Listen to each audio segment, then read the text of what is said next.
എല്ലാവർക്കും സ്ട്രോബെറി ചാനലിലേക്ക് സ്വാഗതം. ഞാൻ ഗീതു. മലയാളികളുടെ സ്വന്തം വിഭവമാണല്ലോ പുട്ട്.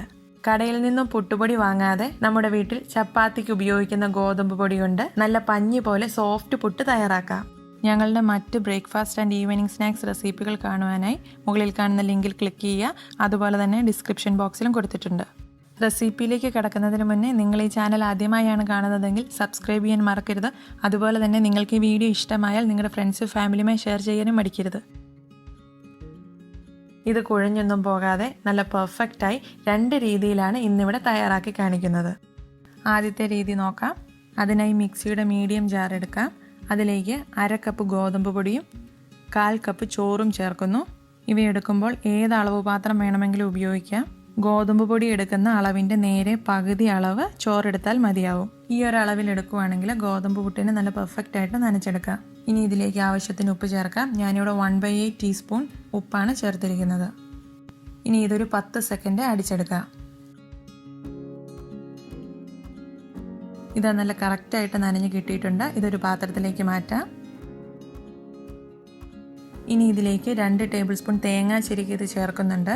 ഇത് ഓപ്ഷണലാണ്, ചേർക്കണമെന്ന് നിർബന്ധമില്ല. ഇത് ചേർത്തില്ലെങ്കിലും പുട്ട് നല്ല സോഫ്റ്റ് ആയിരിക്കും. ഇനി ഇത് പുട്ടുകുറ്റിയിലേക്ക് മാറ്റാം. 1 ടീസ്പൂൺ തേങ്ങ ചിരകിയത് ഇട്ടതിന് മുകളിലായി ഗോതമ്പ് നനച്ചതിട്ട് കൊടുക്കാം. ഇത് നിറയ്ക്കുമ്പോൾ ഒത്തിരി അമർത്തി കൊടുത്ത് നിറയ്ക്കരുത്. ഈ പുട്ട് നനച്ച് ഉടനെ തന്നെ ഉണ്ടാക്കുന്നില്ലെങ്കിൽ ഇത് മൂടി വെക്കാൻ ശ്രദ്ധിക്കണം, അല്ലെങ്കിൽ ഇത് ഡ്രൈ ആയി പോകും. അഥവാ ഇത് ഡ്രൈ ആയി പോയി എന്ന് നിങ്ങൾക്ക് തോന്നിയാൽ കുറച്ച് വെള്ളമോ ചോറോ ചേർത്ത് ഒന്നുകൂടെ ഒന്ന് മിക്സിയിൽ അടിച്ചെടുത്താൽ മതിയാവും. ഇനി ഇത് ആവി കയറ്റി വേവിക്കാം. അതിനായി കുക്കറിൽ കുറച്ച് വെള്ളം വെച്ചിട്ടുണ്ട്.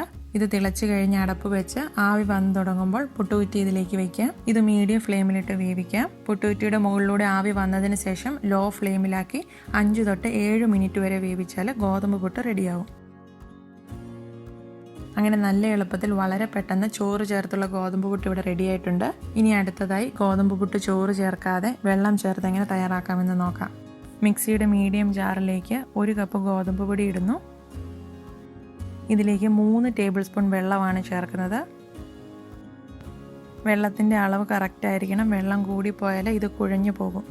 ഇനി ഇതിലേക്ക് ആവശ്യത്തിന് ഉപ്പ് കൂടി ചേർക്കാം. 1/4 ടീസ്പൂൺ ഉപ്പാണ് ഞാൻ ചേർക്കുന്നത്. ഇതിനി 10 സെക്കൻഡ് ഒന്ന് അടിച്ചെടുക്കാം. ഇതാ വളരെ പെർഫെക്റ്റായിട്ട് ഗോതമ്പ് നനച്ചെടുത്തിട്ടുണ്ട്. ഇതൊരു പാത്രത്തിലേക്ക് മാറ്റാം. ഇനി ഇതിലേക്ക് 2-3 ടേബിൾ സ്പൂൺ തേങ്ങ ചിരകിയത് ചേർക്കാം. നേരത്തെ പറഞ്ഞതുപോലെ തന്നെ ഇത് ഓപ്ഷണലാണ്, ഇത് ചേർക്കണമെന്ന് നിർബന്ധമില്ല. ഇനി ഇത് നന്നായി മിക്സ് ചെയ്ത് നേരത്തെ ചെയ്ത പോലെ തന്നെ പുട്ട് തയ്യാറാക്കിയെടുക്കാം.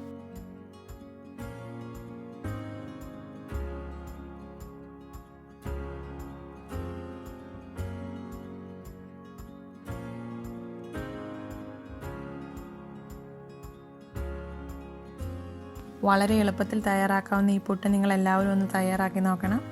നിങ്ങളുടെ സജഷൻസൊക്കെ കമൻറ്റ് ബോക്സിലൂടെ ഞങ്ങളെ അറിയിക്കുകയും ചെയ്യണം.